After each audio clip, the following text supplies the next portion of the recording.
Ulug'bek kelyapti. Ko'zi ko'rligiga bir prikol qilibmiz-a, Sarvar? Yo'q, qo'ying aka, ko'ngillari olib qolmasa yana. Nima bo'ladi? Svet yoqug'i oz kirishi bilan Ulug'bek svet yoqvar deymiz. Kulchatir qidiradi. Svet yoquv bo'lsa o'chirib qo'yadi. Men bilmadim, lekin bu makrmi, hiylami bo'lib qoladimi deyman-da. Aqlli qibaga o'zi bog'i o'rtog'i bu. Ishlasa qilmaydi. Assalomu alaykum hamkasblar.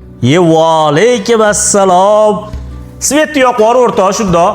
Svetda svet yoqig'u. Ko'zing ko'rmaydi, qayerdan bilding? Baraka topkur. Men vyuglchatir to'g'ri o'rnatilgan bo'lsa agar tepaga bosilgan bo'lsa yoquv bo'ladi. Pastga bosilgan bo'lsa o'chuv bo'ladi. O'zingcha meni yedirmoqchi bo'lding-da. Alloh, makrlilardan ham makrliroq, o'rtoq. Ko'zi ko'radigan odamni ko'zi ko'rmaydigan odam bilan ham sinab qo'yadi.